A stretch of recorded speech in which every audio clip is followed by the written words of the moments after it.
Hello everyone, कैसे हैं आप सभी। उम्मीद करता हूँ शानदार जानदार होंगे। रेवा इंस्टीट्यूट में आप सभी का स्वागत है। आज हम लोग बात करने वाले हैं ड्रीम्स चिल्ड्रंस की। ठीक है, तो इसमें मैं आपको पहले कहानी सुना दूंगा और उसके बाद फिर मैं आपको पूरी समरी लाइन बाय लाइन और क्रिटिकल एनालिसिस में आपको समझाऊंगा। ठीक है, तो स्टार्ट करते हैं सेशन को without waste of any time. अगर कोई स्टूडेंट ऐसा है जो वर्ग एक इंग्लिश से पात्रता परीक्षा की तैयारी करना चाहता है तो वो हमसे जुड़ सकता है। हमारे ऐप को डाउनलोड करके आप कोर्स को ज्वाइन कर सकते हैं और टेस्ट सीरीज भी आप ले सकते हैं वर्ग एक के लिए, पात्रता परीक्षा के लिए। ठीक है, सो डियर स्टूडेंट्स, आज हम लोग बात करने वाले हैं बहुत ही इंपॉर्टेंट टॉपिक जो चार्ल्स लैम्ब द्वारा लिखा गया है। ठीक है, और ये टॉपिक है ड्रीम चिल्ड्रंस। ठीक है, तो डियर स्टूडेंट्स, सबसे पहली बात, इसके मेन जो करेक्टर्स हैं उसको मैं आप लोगों को बता देता हूँ। इसमें एक नाम आएगा इलिया। ठीक है, इलिया जो है ये नरेटर ही है, मतलब चार्ल्स लैम्ब का नाम ही इलिया है। ठीक है, दूसरा नाम आएगा एलिस एंड जॉन। ठीक है, तो एलिस जो है वो हमारे इलिया की, मतलब राइटर की जो बच्चे हैं उनका नाम है।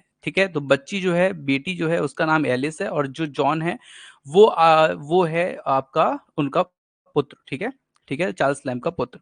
दूसरी बात ये जो इसमें ग्रेट ग्रैंड मदर की बात आएगी, मतलब दादी की बात आएगी राइटर के, उसका उनका नाम क्या होता है, तो इलियास ग्रैंडमदर फील्ड, फील्ड उनका नाम होता है। फिर एक आपको नाम आएगा जॉन एल। जॉन एल जो हैं वो एलिया के बिग ब्रदर हैं जिनकी डेथ हो चुकी है। और एक एलिस की बात आएगी, और ठीक है, ध्यान रखिएगा, एलिस एक तो बेटी हो गई और दूसरी एक एलिस और हो गई जिससे ये शादी करना चाहते थे। ठीक है, या कह सकते हैं कि वो इनकी एक ऐसी जो वाइफ जो नहीं है। ठीक है, मतलब जो असलियत में वाइफ नहीं है लेकिन ये मान बैठे थे ऐसा। जॉन एल इनके बड़े भाई जिनकी डेथ हो गई। ठीक है, ध्यान रखिएगा, कंफ्यूजिंग सी स्टोरी है तो ध्यान से हम पढ़ेंगे, आगे चलेंगे। ठीक है, लाइन बाय लाइन समरी को देखते हैं। सबसे पहले डियर स्टूडेंट्स, मैं आपको बता दूं, जो हमारे राइटर हैं इलिया, इलिया मतलब चार्ल्स लैम्ब का एक नाम जिससे ये कोई भी वर्क जो है प्रकाशित करते थे। तो ये एक इनकी जो है पर्सनल कह सकते हैं व्यक्तित्व जो है उनके, इसके बारे में ये पूरा उन्होंने ऐसे ऐसे लिखा हुआ है। ये एक बार अपने घर में बैठे हुए थे, इनके जो बच्चे हैं एलिस और जॉन उसके चारों ओर इकट्ठा हो गए, बैठ गए, और बच्चों को ये अक्सर क्या है अपने बचपन की कहानियां सुनाते थे जो बच्चों को बहुत अच्छी लगती थी। तो ऐसी कहानी ये है जिसको वो सुना रहे हैं। ठीक है, तो ऐसी जो कहानी है इसमें एक इनका जो भाई है जो डेथ हो गई जिसकी, जॉन की। ठीक है, दो बच्चे हैं, एक इलिया नाम है और एक का जॉन नाम है। ठीक है, और ये जो कहानी है, जो एलिस नाम है बेटी का और जॉन नाम है बेटे का। एलिस इनकी वाइफ भी हैं, कथाकथित, मतलब जो है नहीं लेकिन उन्होंने ऐसा बताया है, रेवरी है चूंकि ये। ठीक है, और इनकी एक दादी है फील्ड। ठीक है, अब फील्ड की ये कहानी बताते हैं, अपनी दादी की कहानी बताते हैं अपने बच्चों से। ठीक है, फील्ड नॉरफॉल्क में एक बड़े घर में रहती थी। ठीक है, बहुत से लोगों का मानना है कि यह घर में एक बड़ी ट्रेजेडी हुई है। जिस घर में फील्ड रहती थी उस घर में कोई बड़ी ट्रेजेडी हुई है, ऐसा लोग कहते थे। उसकी याद में, जिसकी याद में लकड़ी की जो नक्काशीदार चिमनी बनी हुई थी उसको हटाकर एक मूर्ख अमीर आदमी ने क्या किया था, उस चिमनी को हटा करके, लकड़ी की चिमनी को हटा करके संगमरमर की वहां पे चिमनी को रख दिया था, मतलब उससे बदल दिया था, एक्सचेंज कर दिया था। ठीक है, तभी जो एलिस होती है, मतलब बेटी होती है, वो थोड़ा सा मुंह बनाती है और बोलती है ये बड़े बड़े लोग तो इनके ऐसे है ही काम, है ना, अमीर व्यक्ति के प्रति अपनी अस्वीकृति जारी करती है कि मतलब ये बड़े लोग अच्छे नहीं होते, है ना। दूसरा एक्ट आता है, दूसरे एक्ट में क्या होता है कि इनकी जो परदादी होती हैं, मतलब जो दादी होती हैं फील्ड, एक धर्मपरायण महिला होती हैं, मतलब पायस महिला, जो नहीं पूजा पाठ करने वाली, ऐसी महिला होती हैं जिन्हें हर कोई प्यार करता है।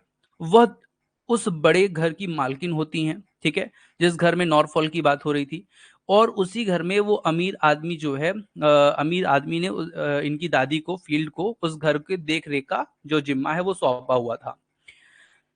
जो घर है बहुत ही सुंदर है। ठीक है, फील्ड उस घर की देखभाल करती है बहुत ही सावधानी पूर्वक। ठीक है, तो एलिया जो है, मतलब जो राइटर है, उनको थोड़ा सा दुख होता है। ठीक है, जब उनकी दादी एक्सपायर हो जाती हैं उस बारे में। ठीक है, नॉरफॉल्क जो स्टेट है जहाँ पे ये घर है, तो सभी खूबसूरत प्राचीन आभूषण से सजा हुआ है, बहुत ही शानदार घर जो है बना है। ठीक है, लेकिन वो उजड़ा उजड़ा सा लगता है क्योंकि वहाँ के जो मालिक हैं वो उन साधारण सब चीजों को क्या है वहां से उखाड़ ले गए हैं। ठीक है, फिर उन मालिक जो मालिक ने दूसरे घर में उस सामान को रख दिया है। ठीक है, और फिनिशिंग जो है अभी नहीं है उस घर की, ठीक है, उतनी अच्छी, जैसा कि कोई सामान अपन उखाड़ ले जाते हैं तो नहीं थोड़ा भद्दा भद्दा सा लगता है, तो उस तरह का है।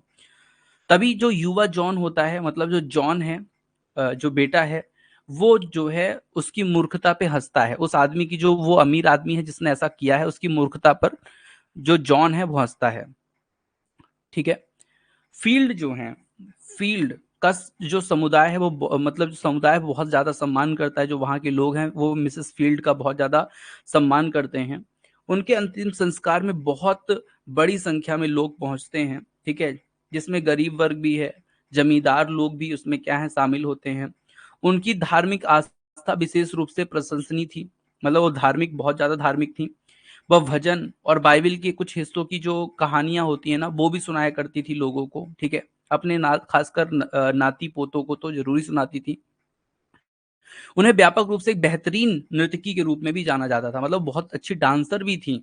ये उनकी दादी की क्या थी, खास बात थी कि वो एक अच्छी डांसर भी थी। अपनी युवा अवस्था में जब वो यंग थी तो उन्होंने क्या किया था, कई कैंसर से पीड़ित लोगों की क्या की थी, मदद भी की थी। ठीक है। ये भी एक इम्पोर्टेंट है। जिससे नृत्य करना बहुत मतलब दर्दनाक हो गया, मतलब उनको पता ऐसा है कि उनको मतलब एक बार कैंसर की बीमारी खुद वो उनको हो गई थी ऐसा। ठीक है। कैंसर से पीड़ित हो गई थी। तो उनका जो नृत्य करने वाला काम था, जो डांस करने वाला काम था, वो कहीं ना कहीं छूटा। ठीक है। अपनी बीमारी होने कारण वो हमेशा क्या दर्द में रहती थी, उसके बाद भी वो क्या करती थी, पॉजिटिव रहती थी, हमेशा काइंडनेस शो करती थी, पॉजिटिविटी शो करती थी। ठीक है। और सत्य की तरफ हमेशा रहती थी। इलिया, इलिया मतलब हमारे राइटर चार्ल्स लैम्ब। ठीक है। इलिया याद करते हैं कैसे वह अपनी युवावस्था में फील्ड के घर में रहते थे, मतलब मिसेस फील्ड मतलब दादी के साथ रहते थे।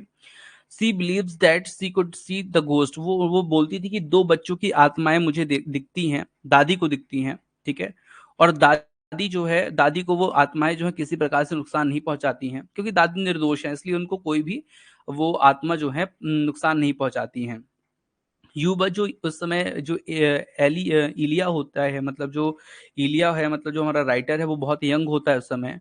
और वो भूतों से बहुत ज्यादा क्या होता है, डरता है। ठीक है। लेकिन उसको कभी ऐसा कोई भी आत्मा दिखाई नहीं दी।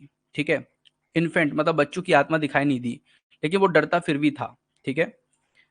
जो फील्ड है अपनी सभी नाती नातिनों के प्रति बहुत ज्यादा दयालु थी, बहुत ज्यादा काइंड थी। वो अक्सर छुट्टियों के दौरान उन्हें अपने घर पर बुलाती थी, जब बच्चों की छुट्टी हो जाती है ना स्कूल की, तब वो अपने घर बुलाती थी। इलिया याद करते हैं कि कैसे वह महान हवेली और उसके जो विशाल उद्यान है, उद्यान मतलब गार्डन है, वहां पर घूमते थे। वहां पर रोमन सम्राट के संगमरमर की मूर्तियां भी थी। ऐसे अन्य पुराने चमत्कारों की प्रशंसा करते हैं। और वो गार्डन में मनोरंजन टाइम जो था, मनोरंजन करते थे, उस समय को याद करते हैं कैसे जब हम बच्चे थे तो वहां पे देखते थे, वहां पे बहुत सारे फल होते थे, तालाब होता था जहां मछलियां तैरती थी। ठीक है। संतरे के पेड़ों के बगीचे रहते थे, उन पे उनका बहुत ज्यादा इंटरेस्ट था। ठीक है। पके फलों को देखते थे, कोई कच्चे भी फल होते थे। ठीक है। आमतौर पर बच्चों के लिए ये बहुत ही ज्यादा आसान चीज होती है, फलों उसको बहुत ज्यादा क्या करते हैं, आकर्षित करते हैं। यह सुनकर जॉन और एलिस के मुंह में क्या आ गया, पानी आ गया। ठीक है। उन्होंने चुपके से जो अंगूर का गुच्छा है उसको दबोच लिया और उसे खाने लगे। इलिया, इलिया मतलब हमारे राइटर कहते हैं कि फिर बच्चों को उनके चाचा जॉन एल के बारे में बताते हैं, मतलब इनका जो बड़े भाई थे, जॉन एल के नाम से उनको बताया गया है। जॉन इनके बेटे का नाम भी है, जॉन इनके बड़े भाई का भी नाम है। ठीक है। तो जॉन जो है वो अपने बेटे के बारे में बताते, मतलब अपने बड़े भाई के बारे में बताते हैं कि फील्ड और खुद दोनों वो बहुत प्रिय थे। मतलब जो फील्ड है और जो हमारे राइटर हैं, इन दोनों को बहुत ज़्यादा प्रिय थे, क्योंकि वो बहुत ही ज़्यादा सुंदर थे। ठीक है। हैंडसम थे। और स्पिरिचुअल स्पिरिट उनकी बहुत अच्छी थी, उत्साही युवक थे। ठीक है। जो हमेशा दयालु और धैर्यवान थे। ठीक है। जब राइटर ने अपने पैर को पैर से जब घायल हुए थे, तो जो उनका बड़ा भाई है वो स्कूल जाते समय उनको अपने उनके बैग को अपने पीठ पर, कभी कभी उनको भी अपने पीठ पर उठाकर ले जाते थे। वो चीज वो याद करके बहुत ज्यादा दुखी होते थे, लेकिन फिर भी बोलते थे कि मेरा भाई जो है बहुत धैर्यवान था। कभी कभी लड़ाई भी हो जाती थी, लेकिन भाई जो है कभी भी कोई चीज को वो नहीं करता था। ठीक है। तो ये चीज पूरी होती है। और अपने भाई की बहुत ज्यादा वो क्या करते हैं, प्रशंसा करते हैं, और यहीं पे स्टोरी डियर स्टूडेंट्स खत्म हो जाती है। और होता क्या है, तभी जो हमारे राइटर हैं उनकी नींद खुल जाती है। नींद खुल जाती है मतलब ये जितनी भी कहानी मैंने आपको ऊपर से नीचे तक बताई है, वो सब क्या थी, देखा गया सपना था, दिन में देखा गया सपना था, जिसे रेवरी बोलते हैं, ठीक है। मतलब ना तो उनका बेटा जॉन है, ना उनकी बेटी एलिस है, ठीक है, ना उनकी पत्नी एलिस है, ठीक है, कुछ भी नहीं है, और ना तो इनकी शादी ही हुई है एलिस से, ठीक है। और यहीं पे कहानी जो है डियर स्टूडेंट्स खत्म हो जाती है, ठीक है। तो आप लोग को ये स्टोरी समझ में आई होगी। थोड़ी टफ स्टोरी है। इसका रीजन ये है कि जो स्टोरी है इसलिए भी टफ है क्योंकि इसमें घुमाई हुई बातें हैं, सपने को बताया गया है, तो इसलिए थोड़ा सा टफ लग सकता है आप लोगों को। लेकिन डियर स्टूडेंट्स, मैं आप लोग को बता देना चाहता हूँ, अगर आप रेवा इंस्टीट्यूट से जुड़कर तैयारी करना चाहते हैं तो ये पूरी विधिवत आपको क्लासेस मिलेंगी, पूरी अच्छे से समझ में चीजें आएंगी।